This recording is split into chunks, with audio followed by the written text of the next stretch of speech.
नमस्कार। ग्रामीण महिला विद्यापीठ के GMB एकलव्य चैनल पर बालाजी महिला PG महाविद्यालय BA थर्ड ईयर की हिंदी की कक्षा में आप सभी का स्वागत है। आप सभी इस चैनल को ज़्यादा से ज़्यादा लाइक करें, शेयर करें और सब्सक्राइब करें। हिंदी के प्रमुख नाटककार भारतेंदु हरिश्चंद्र। भारतेंदु जी सेठ अमीन चंद के वंशज थे, अर्थात अमीन चंद के वंश में इन्होंने जन्म लिया। भारतेंदु जी का जन्म काशी में 1850 ईस्वी में अर्थात सम्मत 1907 में हुआ। इनके पिताजी गोपाल चंद्र जी थे, जिन्होंने नहुस नाटक लिखा। भारतेंदु जी के पिताजी गोपाल चंद्र जी ने यह नाटक भारतेंदु जी के बाल्यकाल में लिखा। नहुस नाटक में पद्य भाग ब्रजभाषा में हैं, जो संपूर्ण नाटक का प्राय 3/4 हैं। गद्य का भाग खड़ी बोली मिश्रित ब्रजभाषा में हैं। विद्या सुंदर।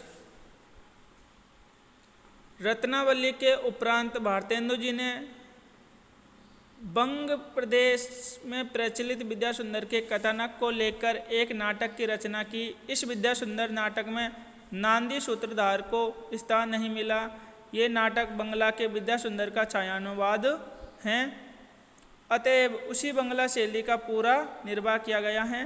बंगला में विद्या सुंदर विक्रम संवत 1922 में विद्या सुंदर बंगला भाषा नाटक का द्वितीय संस्करण प्रकाशित हुआ। अगला नाटक भारतेंदु जी का पाखंड विडंबना सम्मत 1929 में लिखा गया। भारतेंदु जी ने हिंदी नाटककारों का ध्यान रत्नावली द्वारा संस्कृत नाटकों की ओर और विद्या सुंदर के द्वारा आधुनिक नाटकों की ओर आकर्षित किया। रत्नावली और विद्या सुंदर की रचना के उपरांत भारतेंदु जी ने प्रबोध चंद्रोदय के तृतीय अंक का हिंदी अनुवाद किया, जिसका नाम पाखंड विडंबना रखा। अगला नाटक है धनंजय विजय, जो कि सम्मत 1930 में विक्रम संवत में लिखा गया। कदाचित रौद्र रस प्रधान नाटक की छटा दिखाने के उद्देश्य से भारतेंदु जी ने धनंजय विजय का अनुवाद किया। मूल संस्कृत नाटक के रचयिता हैं कांचन कवि, अर्थात जो धनंजय विजय नाटक था ये संस्कृत का नाटक है। इसके मूल रचयिता कौन था? कांचन कवि था, जिसका अनुवाद भारतेंदु जी ने किया। इसका कथानक महाभारत से लिया गया है। दुर्योधन राजा विराट की गायों को अपहत करके ले जाने लगा तो अर्जुन ने अपने साथ उत्तर को लेकर कौरवों से गाय छीन ली। इसी से प्रसन्न होकर राजा विराट ने अपनी कन्या का विवाह अभिमन्यु के साथ कर दिया। इसका अर्थ यह था, जब महाभारत का युद्ध चल रहा था तो पांडवों को 14 वर्ष का वनवास और 1 वर्ष का अज्ञातवास 12 वर्ष का वनवास और 1 वर्ष का अज्ञातवास दिया गया था। तो अज्ञातवास के समय पांडव विराट राजा के यहाँ रुके थे। इसका पुत्र था उत्तर, उसको लेकर के वो गया और अर्जुन ने दुर्योधन को हरा के उसकी गाय छीन ली। जो ये धनंजय हैं, जो अर्जुन का ही पर्यायवाची है।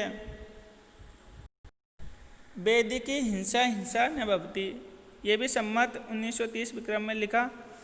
भारतेंदु जी ने पाखंड विडंबन में अवैदिकों का भंडाफोड़ किया था, अतएव यह आवश्यक था कि पाखंडी वैदिक धर्मानुयायियों की भी खबर ली जाए और जनता को उनसे सावधान किया जाए। प्रहसन के रूप में मांसाहारी पुरोहितों का उत्साह से यज्ञ करना एवं से वैष्णवों का मांस खाने को लालायित रहना दिखाकर पाखंडियों की खिल्ली उड़ाई गई है।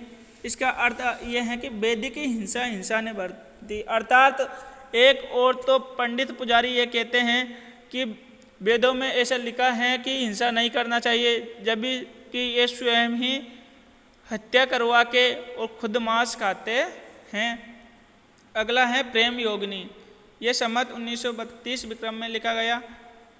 वैदिक हिंसा ने भक्ति नामक प्रहसन के उपरांत भारतेंदु जी ने 2 वर्ष तक कोई नाटक नहीं लिखा।